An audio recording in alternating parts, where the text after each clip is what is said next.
Hey everyone, welcome to this week's update video. And now the summer events are starting up. So we got a couple of the new limited units, and let's go over their skills. First one we got is SR Dorothy. Right, so she's only an SR, and you should only be able to get her through this banner, maybe next week's banner as well. I have to double check, but you want to get at least one copy of her. And then you can just use like the purple skill books to skill her up. You get so many purple skill books that it's pretty easy just to skill her up that way. So you don't need to pull multiple copies, just get one, and then you're good to go. Alright, so she is a crit damage buffer and also buffs crit chance. She boosts her own support power passively. This is a little strange. I feel like you could just put this into her actual stats, but she just increases support power herself. She also heals and applies heal over time. So pretty good support overall, a healer and a crit damage buffer. Also she provides weakening immunity and also control immunity for 9 turns. So that's quite nice for protecting some of your DPS from getting debuffed. And yeah, her targeting is similar to Fleur, as you can see here. Now overall, she is a pretty good support unit.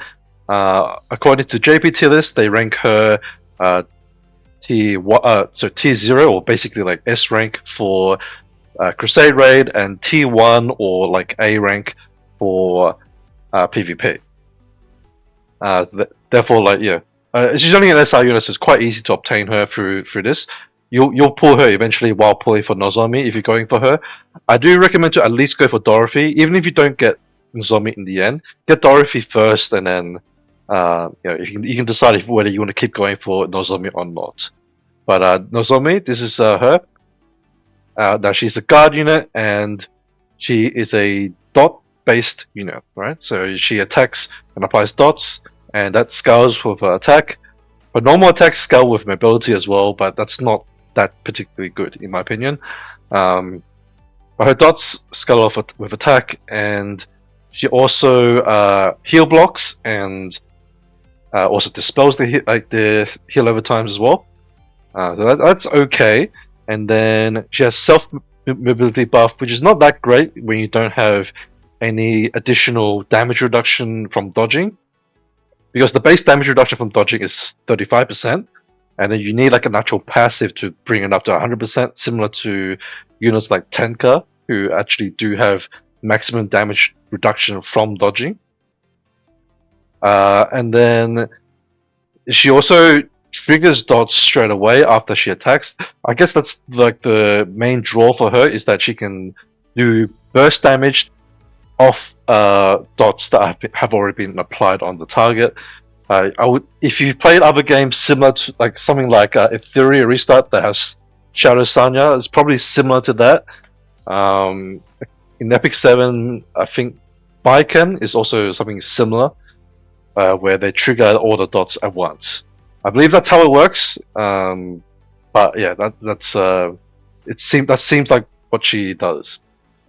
Now, personally, in my opinion, I just don't think that this is good enough.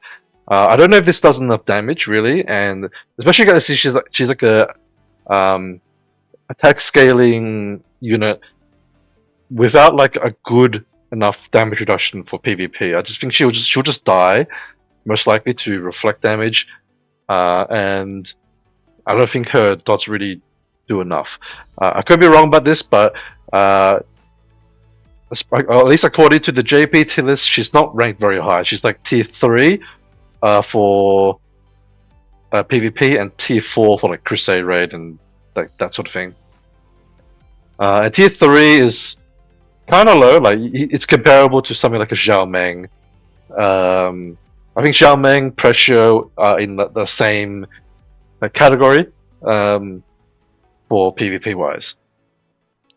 Now she is a limited unit though, and I would say the one good thing about her is that she makes a very good profile or background, lobby background. That's what I will probably be using her for. But if you want to pull for her for whatever reason, that's up to you. I personally always collect limited units anyway. but yeah, that's your choice, right? Now, also this skin is the one you get for free when you pull for her, right? So this is her base skin, and then that's her uh, the special limited skin, right? And her base mobility you see here is quite high. It's like 30%.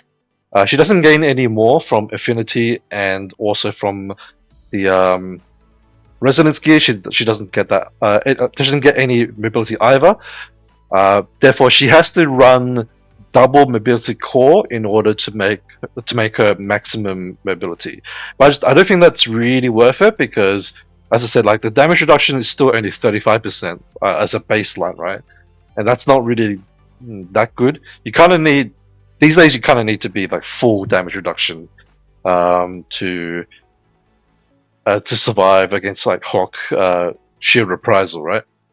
That's for that reason I would say hold off on pulling her. You could pull for one if you want to collect limiteds like I do, but if you are struggling for resources, you can skip her. But try to at least get one copy of Dorothy. Additionally, now we also have the side event for summer. This the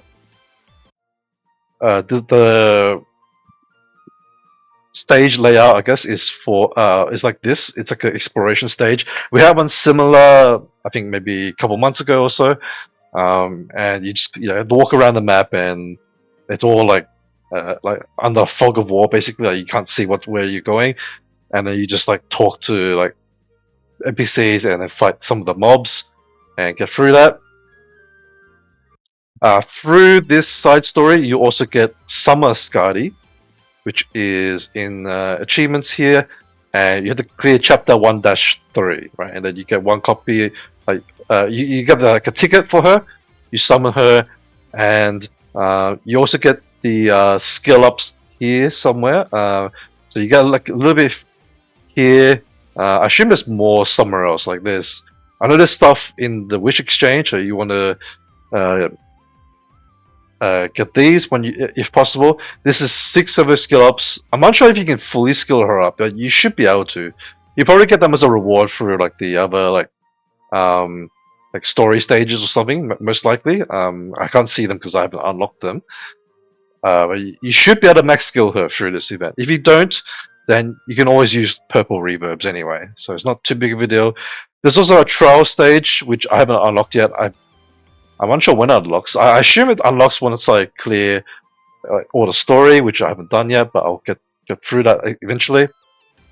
And then, the Wish Exchange, there's 2 separate currencies. This one, I'm actually unsure where you get that one, but the red one you get from the dailies. So you make sure you do your dailies, right? Not too difficult, you just have to sweep one of the trials 5 times. Now, also, we have a little bit of news for upcoming stuff. If you check the announcements here, next week we'll get Suzu. So therefore, if you're skipping Nozomi, you could probably wait for Suzu and pull for Dorothy in that banner if you want to. But both of them are a little bit mid, I would say. I think Suzu is not that great either. She's not very highly rated on the JP tier list. But I would wait another week and see how you go. I think at least getting Dorothy either this week or next week is worth it. There's also new August login is for Karen. That's her like a new skin for her for day 15. There's a new skin gacha, and also you can just buy the skin from the shop. It does cost the premium currency. No way around that, unfortunately. So if you want to buy the skin, you have to use real money. It's for Gyro though. She's like the unicorn-looking unit. I don't think she's particularly useful, but if you want the skin, then yeah, you can spend the crystals on it if you want. And then, more importantly, we're going to get Crusade Raid and also Double Resource soon. So next week will be the Crusade Raid. I'll probably do some extra videos for that week, for that Crusade Raid. And the following week we'll have the Double Resource Drop. All right, so that's still another 2 weeks away, but they will be coming up. Alright, and that's it for this week's update, and also like some extra news for what's coming up. Quite a few new units. I'm a little bit disappointed with the units that we're getting for summer. I'm hoping we get Summer Ophelia, or Transcendent Ophelia, but I'm unsure whether that's going to happen or not. We'll see. That is something that would be worth saving for, but you can only save like raw gems. So try to avoid using gems if you can, because for the Transcendent units, you can only get them using the Transcendent tickets or gems, right? Gems is probably more realistic, because you're not going to have that many Transcendent tickets, I believe, unless you're willing to spend money for the tickets.